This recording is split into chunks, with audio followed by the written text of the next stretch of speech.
Bismillah. Assalamualaikum warahmatullahi wabarakatuh. Kenalkan, nama saya Raihan. Kita ketemu lagi di presentasi bulan pertama ini. Jadi di sini saya ingin sekedar menyampaikan ulang, merepresentasikan apa saja yang sudah saya pelajari selama sebulan ini. Nah, dengan slide yang ada di depan ini. Nah, jadi materi yang ada di sini tuh mulai dari minggu kedua sampai keempat. Nah, kenapa materi minggu pertama nggak saya masukkan? Karena minggu pertama udah ada videonya di yang kemarin. Jadi kalau kalian pengen ngelihat, lihat aja di situ. Oke, kita langsung aja masuk ke slide-nya.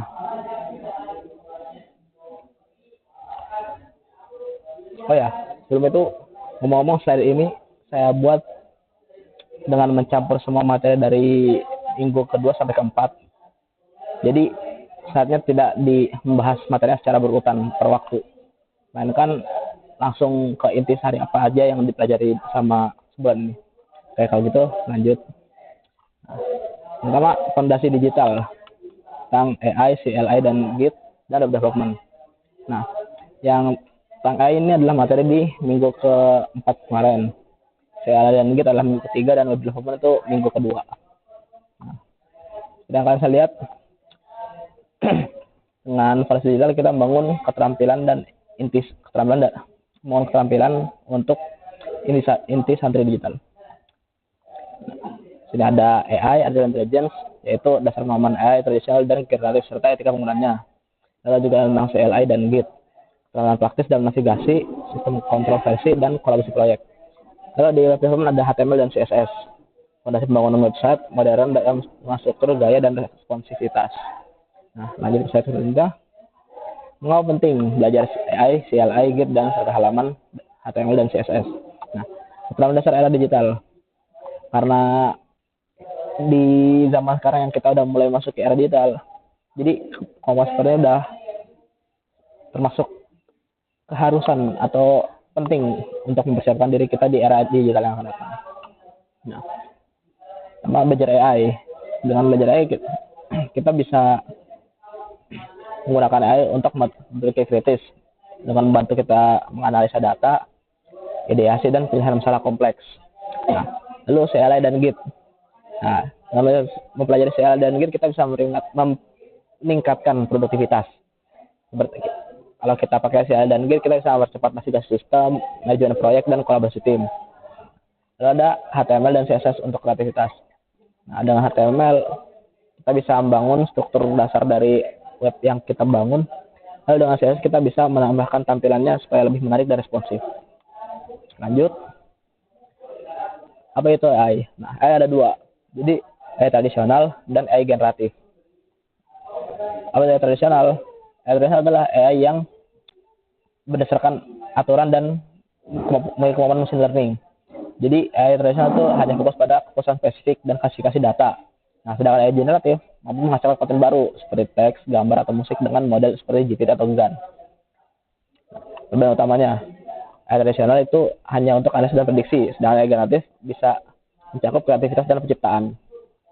Lanjut, fungsi dan peran AI dalam kehidupan sehari-hari, dari hiburan hingga produktivitas. Nah, AI bisa membantu kita dari banyak segi dalam kehidupan. Nah, dalam pendidikan, kita bisa menggunakan AI untuk menulis materi, menjelaskan topik rumit, membuat latihan soal adaptif. Nah, lalu dalam aspek kesehatan, kita juga bisa menggunakan AI untuk mendeteksi penyakit melalui citra medis, atau rekomendasi pengobatan, ataupun analisis data pasien. Nah, lalu dalam segi produktivitas dan kreativitas, kita bisa menggunakan AI untuk membantu kita membuat presentasi, menulis laporan, menghasilkan ide konten, dan desain visual. Lalu juga dalam segi transportasi dan e-commerce, kita bisa menggunakan AI untuk navigasi real time, sistem lalu lintas pintar, rekomendasi produk, dan chatbot. Lanjut, ada computational thinking plus AI untuk problem solving. Nah, apa itu computational thinking? Computational thinking itu adalah kemampuan kita untuk berpikir secara sistematis dan menyerupai komputer, ya kurang lebih begitu. Jadi dengan kita menggunakan computational thinking dicampur dengan kekuatan AI, kita bisa melakukan problem solving yang lebih efisien dan efektif. Nah, computational thinking ini ada memiliki 4 tahap. Yang pertama, decomposition, memecah masalah besar menjadi bagian-bagian kecil yang dapat dikelola. Lalu ada pattern recognition, mengidentifikasi pola berulang dan untuk mempercepat resolusi. Lalu ada abstraction, fokus pada informasi penting dan menyaring detail yang tidak relevan. Lalu ada algorithm design, menyusun langkah-langkah sistematis diperkuat dengan AI untuk efisiensi. Lanjut, ada prompt engineering. Prompt engineering dasar, yaitu cara efektif berbicara dengan AI. Kenapa harus kita belajar untuk bisa bicara dengan AI? Karena AI ini akan semakin berguna ke depannya, dan cara kita untuk memanfaatkan AI dengan sebaik-baiknya adalah dengan mampu memiliki kemampuan berbicara yang baik dan benar. Seperti yang sudah dijelaskan di sini, prompt itu sama dengan instruksi. Jadi perintah yang jelas, spesifik dan kontekstual menghasilkan respon AI yang lebih tepat. Nah, lalu dalam menghasilkan prompt yang baik itu ada yang namanya struktur TDF. Kalau struktur ini terpenuhi, maka kita termasuk prompt yang kita berikan termasuk prompt yang baik. Nah, TDF itu adalah tujuan, detail, dan format sebagai kerangka betul efektif. Nah,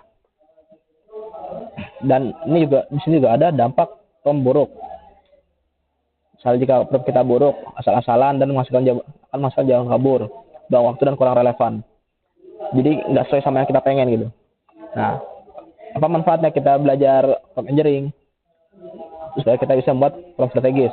Manfaat dari prompt strategis yaitu AI lebih fokus, efisien, dan memberikan hasil yang dapat langsung diaplikasikan. Lanjut, AI sebagai asisten, bukan joki. Nah, jadi ketika kita menggunakan AI itu ada etikanya. Kita tidak boleh, agar kita juga bisa berkembang dan tidak menjadi ketergantungan terhadap AI, itu jangan menjadikan AI sebagai joki atau pengganti, tapi kita jadikan AI sebagai asisten yang membantu kita dalam kebutuhan sehari-hari kita. Nah, misalnya kita menggunakan AI untuk membantu kita memahami materi, bukan mengalihkan proses berpikir. Kita juga harusnya tujuan belajar. Jadi bukan sekedar mendapatkan jawaban cepat, tapi melatih pemahaman dan logika. Bahayanya kalau kita sampai ketergantungan terhadap AI. Nah, misalnya menggunakan AI sebagai joki membuat malas berpikir dan melemahkan kemampuan analitis. Nah, lalu bagaimana solusinya? Yaitu dengan berkolaborasi secara sehat. Itu AI mempercepat dan manusia menyaring dan memutuskan. Lanjut, pengenalan serial dan navigasi dasar. CLI itu adalah antarmuka baris perintah untuk produktivitas. Apa itu CLI? Metode berbasis teks untuk mengatur komputer melalui perintah, lebih cepat dari GUI. Nah, navigasi direktori, perintah dasar seperti PWD atau get location, ls atau dir, dan cd untuk berpindah antar folder.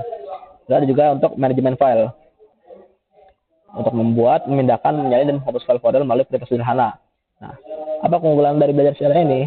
Dengan belajar CLI kita bisa melakukan web development dengan cepat, presisi, dan mendukung otomatisasi script.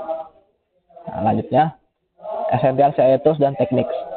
Yang ada grep, pipes, dan permissions. Untuk searching, gunakan grep dalam untuk Linux dan macOS atau select string untuk PowerShell. Nah, ini digunakan untuk menemukan pola teks dalam file. Lalu ada juga redirection atau pipes, mengalihkan output atau input antar perintah untuk melakukan alur kerja. Lalu ada proses manajemen, melihat, menghentikan, dan mengatur proses berjalan melalui CLI. Lalu ada file permission, mengatur akses file, read, write, execute untuk keamanan dan kolaborasi. Selanjutnya, Git workflow dasar. Nah, Git workflow dasar itu ada init, commit, dan branch. Git init adalah untuk membuat repository baru untuk meletak perubahan kode. Lalu ada git add dan commit, menyimpan file perubahan dengan pesan deskriptif. Habis ada git branch dan checkout. Git branch untuk membaca yang baru dan fitur terpisah. Lalu checkout untuk berpindah antar branch. Ada git log dan status, itu untuk memantau riwayat commit dan status perubahan saat ini. Lanjutnya, branching, merging, refer, dan reset. Mengulang versi kode dengan git. Nah, yang kedua ada branching, yaitu untuk misalkan fitur atau eksperimen dalam cabang terpisah tanpa mengganggu kode utama. Lalu ada merging, yaitu untuk menggabungkan cabang setelah fitur stabil kembali ke branch utama. Revert, untuk membatalkan perubahan dengan membuat commit baru yang menghapus efek commit lama. Dan reset, mengembalikan rekomendasi ke kondisi commit tertentu. dengan atau tanpa menyimpan perubahan. Selanjutnya, ada kolaborasi GitHub. Nah, itu dengan pull request dan code review. Pull request yaitu mengajukan perubahan kode dari branch ke repository utama untuk ditinjau. Ada code review yaitu tim akan meninjau pull request untuk memastikan kualitas, keamanan, dan konsistensi. Lalu ada discussion dan feedback, kolaborasi melalui komentar, saran perbaikan, dan diskusi fitur. Lalu setelah itu ada merge setelah di-review. Pull request akan digabungkan setelah disetujui menjaga integritas kode utama. Nah, selanjutnya ada struktur dasar HTML. Struktur HTML digunakan untuk membangun kerangka website. Nah, di antara hal yang istilah-istilah yang relevan dalam HTML yaitu tag dan elemen. HTML menggunakan tag pembuka dan tag penutup untuk membungkus konten. Lalu ada struktur dasar sebagai fondasi setiap halaman.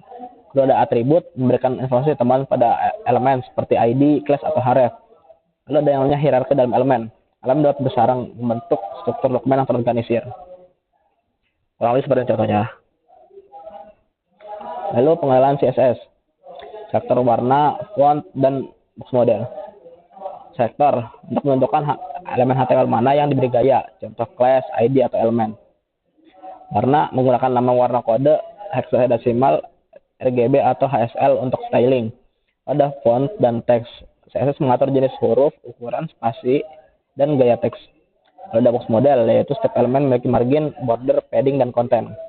Selanjutnya, responsive design. Nah, kunci utama dari responsive design ada 3, yaitu flexbox, grid, dan media query.